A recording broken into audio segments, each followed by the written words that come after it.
All of you welcome back to my channel study with Deepika. आज हम करेंगे हमारे जो कॉमर्स की हमने सीरीज़ चलाई है, पहला पार्ट हमारा हो चुका है। सेकंड हम करेंगे concept and purpose of business. भाई 2 दिन मैं इसलिए अपलोड नहीं कर पाई क्योंकि मेरे एग्ज़ाम थे लेकिन अब कर रही हूँ कंटिन्यूस चलेगी मेरी सीरीज़। सेकंड पार्ट में हमें क्या पढ़ेंगे कि बिज़नेस का मीनिंग क्या होता है, उसके नेचर क्या होता है, उसके पर्पस क्या होते हैं। देन उसके में इसके भी पार्ट आ जाएंगे कि टाइप्स ऑफ ह्यूमन एक्टिविटीज़ क्या आती है, जैसे economic activity and non economic activity. Non economic activity वो होती है एक्टिविटी विच आर अंडरटेकिंग, मतलब जो इंसान है ना पैसा कमाने के लिए काम करता है इंसान पीपल, जैसे प्रोफेशन हो गया, बिजनेस हो गया, एम्प्लॉयमेंट हो गया, ये सब क्या आता है हमारे economic activity. But non economic activity वही एक्टिविटीज़ होती है जो हम काम करते हैं ना, वो हम अपने सेटिस्फेक्शन के लिए करते हैं। हम मतलब हम खुद की वो कहते हैं संतुष्टि मिलना, उसके लिए करते हैं। जैसे activity which are the undertaken by and the individual with the motive of getting the psychological satisfaction, जैसे रिलीजन हो गया, पेरेंटल हो गया, सोशल हो गया, ये सब आता है। अब इसको आज हम क्या करेंगे, इकोनॉमिक एक्टिविटीज़ को डीप में पढ़ते हैं। ये सबसे पहले हम बिजनेस का जो कंसेप्ट है वो समझेंगे। All the human being where they are required to perform some और the other activity to satisfy their needs, मतलब कोई भी एक्स्ट्रा एक्टिविटी करना जिससे कि उनकी क्या हो, नीड्स को क्या हो, सेटिस्फैक्शन मिले।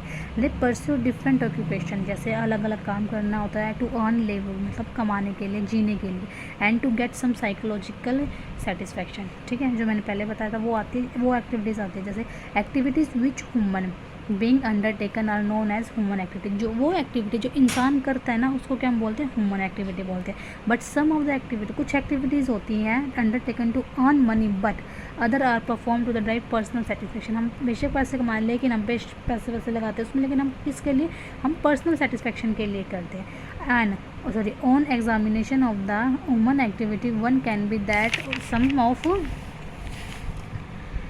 सम of this activity produce direct economic benefit, जैसे वर्किंग मतलब जो ह्यूमन ये इकोनॉमिक एक्टिविटीज़ जो मैंने यहाँ पढ़ाई थी उसमें क्या होता है, बेनिफिट्स होता है working in office, running a shop, ये सब ह्यूमन एक्टिविटीज़ के तो पार्ट है। डॉक्टरिंग हो गया, ऐसे other do not produce the direct economic benefit, ले जैसे कुकिंग हो गया, प्लेइंग हो गया स्कूल में, या फिर टेम्पल हो गया, मंदिर में जाना, इसमें हमारी इकोनॉमिक एक्टिविटी थोड़ी ना, इकोनॉमिक बेनिफिट थोड़ी ना मिलते हैं, लेकिन हम करते हैं ना। तो ये 2 तरह की एक्टिविटीज़ आती है, जैसे अब इसने बताया है there is 2 types of activity. First है इकोनॉमिक एक्टिविटी, सेकंड है economic activity, economic activity and second है नॉन इकोनॉमिक एक्टिविटी।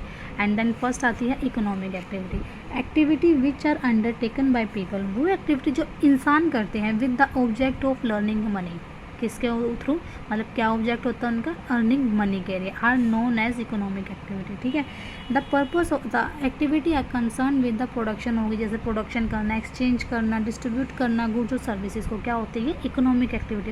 भाई इनमें देखो हम प्रोडक्शन करते हैं, हम पैसे लगा रहे हैं, कमा भी तो रहे हैं, प्रॉफिट अर्न कर रहे हैं, मतलब हमारी इकोनॉमिक बेनिफिट भी तो हो रहा है ना, वो आते हैं, और इंसान के थ्रू की जा रही है, तो ये क्या हो गया, हमारी इकोनॉमिक एक्टिविटी। जैसे हमने गुड्स एंड सर्विसेज को एक्सचेंज किया, डिस्ट्रीब्यूट किया, ये सब क्या हमारी इकोनॉमिक एक्टिविटी है। ओके, यहाँ तक आया समझ। The purpose of the economic activity should be exception of the money income and which is the further credit of wealth and assets. इसके थ्रू क्या होता है, हम अपनी वेल्थ और एसेट्स को क्या करते हैं, इंक्रीज़ करते हैं। एग्जाम्पल क्या आ गया, production of goods in a factory, जो फैक्ट्रीज़ में प्रोडक्शन की जाती है वो भी हमारी क्या इकोनॉमिक एक्टिविटी होती है। डिस्ट्रीब्यूशन ऑफ गुड्स किसके, by the wholesaler and the retailer, जो ये गुड्स डिस्ट्रीब्यूट करती है ये भी हमारी इकोनॉमिक एक्टिविटी होती है। वर्किंग इन अ फैक्ट्री में काम करना भी हमारी इकोनॉमिक, भाई इनके थ्रू हम पैसे कमा रहे हैं। ठीक है, प्रैक्टिसिंग एज अ डॉक्टर, जो डॉक्टर काम करते हैं, लॉयर काम करते हैं, जो teacher working as a teacher या इन अ स्कूल, ये सब की हमारी इकोनॉमिक एक्टिविटी है। यहाँ पे दिखाया भाई डॉक्टर अपने पेशेंट्स को चेक कर रहे हैं, यहाँ पे लेबर्स अपना काम करते हैं, तो ये हमारी क्या है, इकोनॉमिक एक्टिविटीज़ है।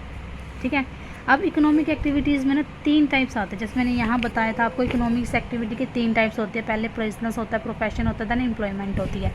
ठीक है, अब आता है टाइप्स ऑफ इकोनॉमिक एक्टिविटी। जैसे बिजनेस क्या होता है, those economic activity which are concern connected with the production, मतलब वो एक्टिविटी जो हम प्रोडक्शन कनेक्टेड किससे, प्रोडक्शन से, परचेज से, सेल से, और goods distribution of goods and services with the main objective to earn profit. भाई बिज़नेस का मेन ऑब्जेक्टिव क्या होता है, प्रॉफिट अर्न करना। जो प्रॉफिट, जहाँ पे प्रॉफिट अर्न किया जाएगा, पैसे कमाए जाएंगे, वो कौन सी एक्टिविटीज़ आती है, हमारी इकोनॉमिक एक्टिविटीज़ आती है। ठीक है, जैसे फिशिंग हो गया, माइनिंग हो गया, फार्मिंग हो गया, मैन्युफैक्चरिंग हो गया, होल सेल्स हो गया, एक्सेट्रा, ये हमारी सारी क्या है, इकोनॉमिक्स एक्टिविटीज़ हैं। आया समझ आपको?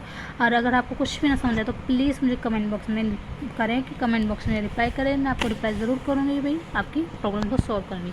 अब बताए profession refers to that activity which required a special knowledge and skill to be applied by individual in his work in earn और लिविंग। ठीक है भाई, इसमें मतलब बिल्कुल सिंपल लाइन है, मतलब हमें ना प्रोफेशनल में एक स्पेशल नॉलेज होनी चाहिए। जैसे डॉक्टर है, उसकी स्किल है, डॉक्टर की नॉलेज होनी चाहिए। अब ये थोड़ी ना कि भाई डॉक्टर जाके लॉयर का काम करता है, लॉयर जाके डॉक्टर का काम करता है, ऐसा कुछ नहीं है। इसने बोला जिसको जिस चीज़ की स्किल है ना, स्पेशल स्किल होनी चाहिए, और वो जो स्किल जो नॉलेज है ना, उसकी ही स्किल उसको अप्लाई करती है और अप्लाई करता है वो अपने काम में, ताकि वो क्या कर सके, पैसा अर्न कर सके।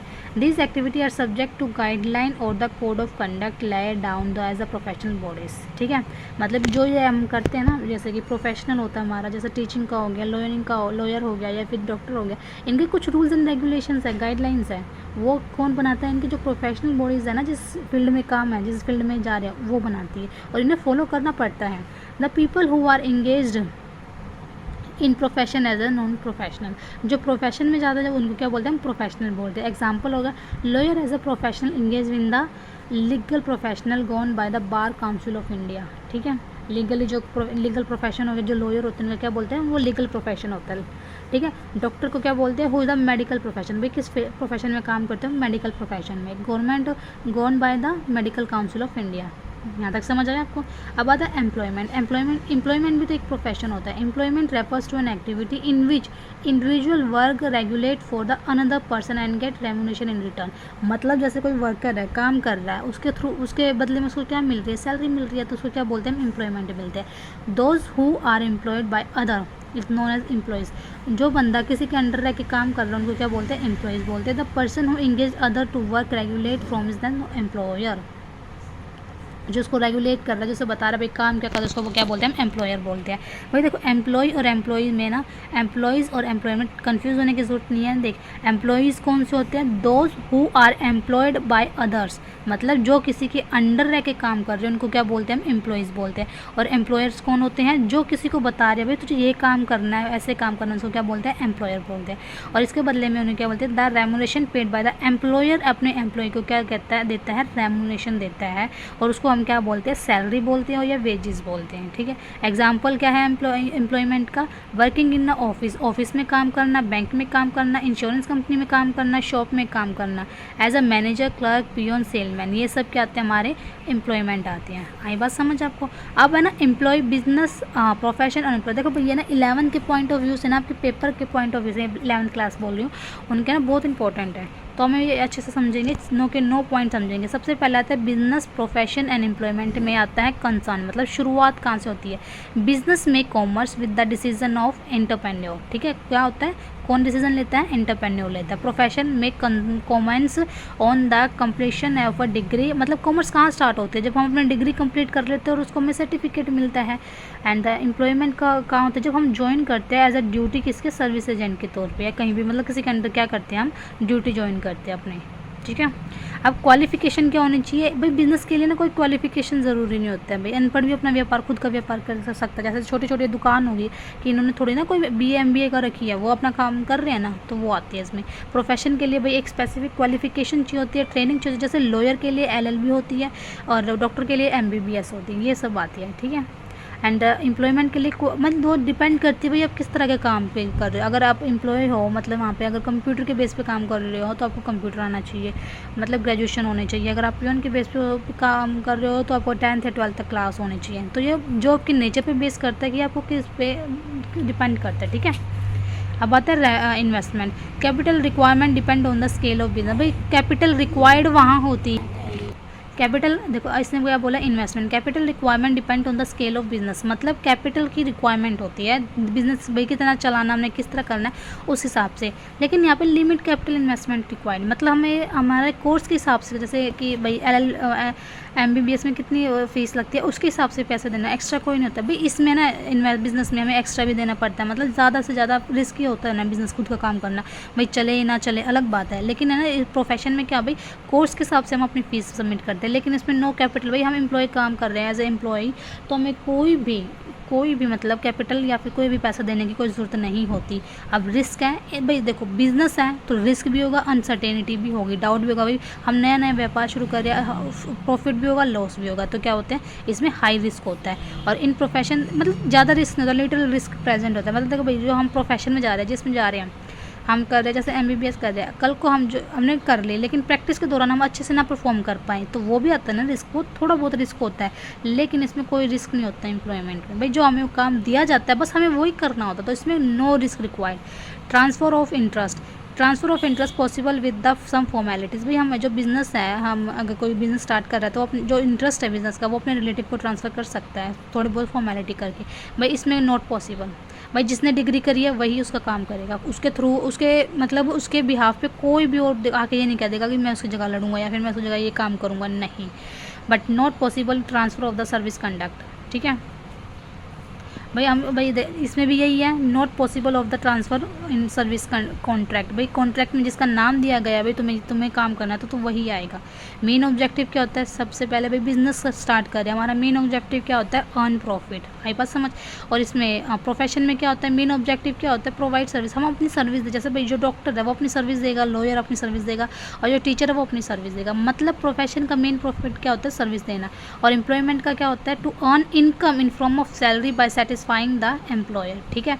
इसका मेन ऑब्जेक्टिव क्या, और प्रोफेशन का एम्प्लॉयमेंट का मेन ऑब्जेक्टिव क्या होता है कि भाई वो काम कर रहा है, किसके वो काम करेगा, उसके बिहाफ पे, उसके थ्रू मतलब काम कर दिया, उसे इनकम मिलेगी पर मंथ। और उस क्या करेगा, जो काम दिया गया है ना उसे एम्प्लॉयर ने वही उसको काम करना, उससे एक्स्ट्रा नहीं करना। अब कोड ऑफ कंडक्ट क्या है, there is no code of conduct. Business का कोई रूल नहीं होता भाई, हर कोई अपने कहते हैं वो जंग में सब कुछ जायज़ है, वो सब आता है बिजनेस में, ठीक है। और प्रोफेशन, भाई जो प्रोफेशन है कोड ऑफ कंडक्ट फॉलो करना पड़ता है। मतलब लॉयर एज अ लॉयर काम कर रहे हो तो उसके रूल फॉलो करने पड़ेंगे, टीचर काम कर रहे हो तो टीचर के रूल फॉलो करने पड़ेंगे, डॉक्टर के काम कर रहे हो, डॉक्टर की सर्विस दे रहे हो तो डॉक्टर के रूल्स फॉलो करने पड़ेंगे। बट कंपनी में अगर एम्प्लॉयर जो है एम्प्लॉयमेंट में आता है, एम्प्लॉयमेंट में क्या भाई, अगर हम कंपनी में काम कर रहे हैं ना तो हमें कंपनी के जो कॉन्ट्रैक्ट के बिहाफ पे उन्होंने बोला भाई तुम्हें ऐसे काम करना है, स्मोकिंग, मतलब जो कंपनी के रूल्स होंगे ना वो तुम्हें फॉलो करने पड़ेंगे, ठीक है। कोड ऑफ कंडक्ट में क्या है भाई, कंपनी और प्रोफेशन में क्या है, एम्प्लॉयमेंट में क्या है, कंपनी के रूल फॉलो करने पड़ेंगे। नेचर ऑफ वर्क इन्वॉल्व, मतलब भाई किस तरह का नेचर होता है। भाई बिजनेस में देखो, भाई बिजनेस में क्या होता है, मेन प्रोडक्शन होती है, परचेज होता है, सेल होती है, ये सभी तो आते हैं, exchange of goods and services, ये सब आएंगे। और लेकिन इसमें क्या होगा, प्रोफेशन में क्या होगा भाई, हम अपनी है ना पर्सनलाइज सर्विस दे रहे हैं, स्पेशल नेचर। जैसे डॉक्टर है वो अपनी सर्विस देगा अपने पेशेंट्स को ठीक करने के लिए, ये सब आता है। और इसमें क्या होता है, एम्प्लॉयमेंट में क्या होता है, it involve performing the work as assign by the employer. मतलब वही काम करेगा जो एम्प्लॉयर अपने एम्प्लॉय को देगा। मतलब एक जो मैनेजर है या फिर एम्प्लॉयर है ना अपने कर्मचारी को देगा, वही काम करना, उससे फालतू तो कुछ करना ही नहीं, ठीक है। इसमें आता है रिवार्ड। भाई इसमें रिवार्ड में क्या आता है, बिजनेस में रिवार्ड मतलब हमें तो भाई अगर बिजनेस स्टार्ट कर रहे हैं, बिजनेस कर रहे हैं तो हमें एज ए रिवार्ड क्या मिलेगा, प्रॉफिट मिलेगा, लाभ मिलेगा। लेकिन प्रोफेशन में हमें क्या मिलेगी, फीस मिलती है। अगर एज ए क्लाइंट हम किसी के थ्रू काम करें, जैसे कि एक डॉक्टर है अपनी सर्विस दे रहा है तो उसको उसकी फ़ी मिलेगी, एक टीचर है अपनी सर्विस दे रहा है तो उसको उसकी फ़ी मिलेगी, एक लॉयर अगर अपनी सर्विस दे रहा है तो उसको उसकी फ़ी मिलेगी, ठीक है। अब आता है प्रोफेशन में, प्रोफेशन हो गया हमारा। अब आता है एम्प्लॉयमेंट में। एम्प्लॉयमेंट क्या है, reward for employment as salary और वेजेस के बेस पे ही दी जाएगी, ठीक है। मतलब उसको जो एम्प्लॉई है अपना काम करेगा। भाई देखो एम्प्लॉयमेंट में क्या था, वही काम करना जो एम्प्लॉयर बोलेगा। भाई अगर वो अच्छे से काम कर रहा है तभी तो उसको सैलरी या वेजेस टाइम से दी जाएगी, ठीक है। भाई ये छोटा सा टॉपिक था, हमने आज का है इकोनॉमिक एक्टिविटीज़, ठीक है। सो कल करेंगे नॉन इकोनॉमिक एक्टिविटीज़ पूरी कंप्लीट। मैं ट्राई करूँगी मैं पूरी ही करवा दूँ, नॉन इकोनॉमिक हो जाएगी नॉन इकोनॉमिक एक्टिविटी पूरी।